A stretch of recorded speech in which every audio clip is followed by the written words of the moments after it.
I had kind of a holy topic in mind, but I just had an experience that is really humbling, and I thought maybe that would be the best thing to share with everyone. People here know that one of my attachments is tea. I've cut back quite a bit. And what people probably don't know, because I certainly hear that people realize that I'm quite attached to tea, is that the fact that I'm even drinking Lipton tea is a huge release of attachment.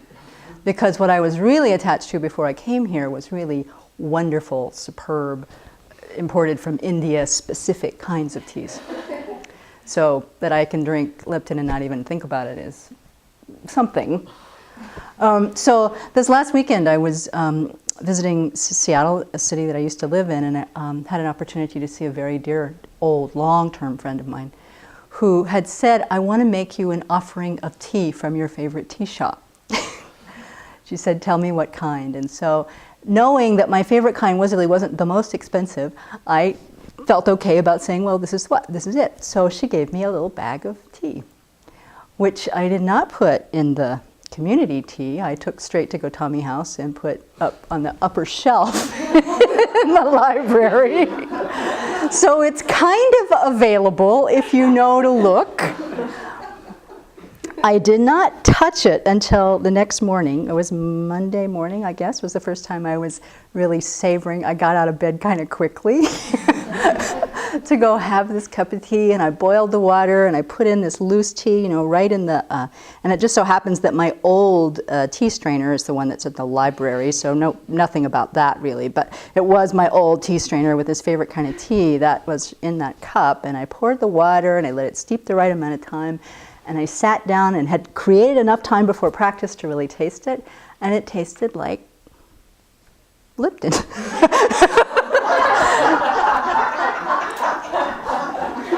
And I was really shocked.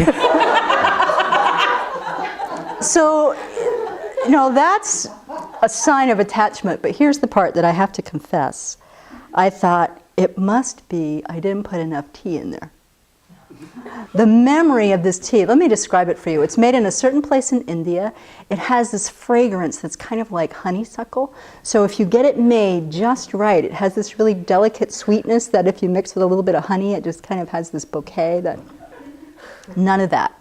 So the next morning, I didn't have it again, but the next morning I tried again with more tea. No flavor, hardly any.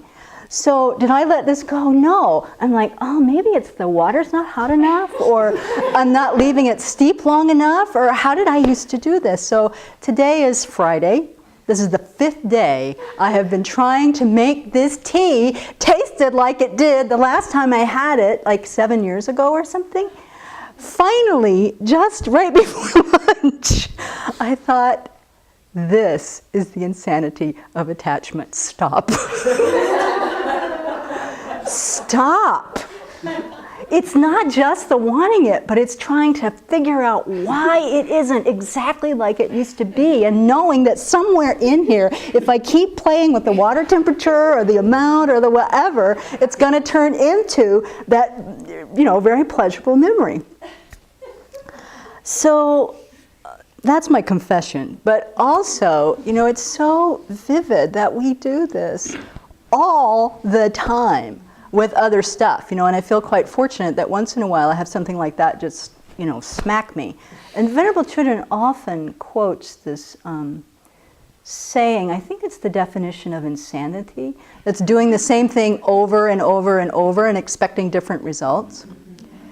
And so just seeing once again, excuse me, but once again, how the mind that is exaggerating the good qualities of something and has this fantasized expectation of what something is going to be and should be and what the result would be, and not only can't just accept it the first time it doesn't happen, but clings to that concept, not the reality.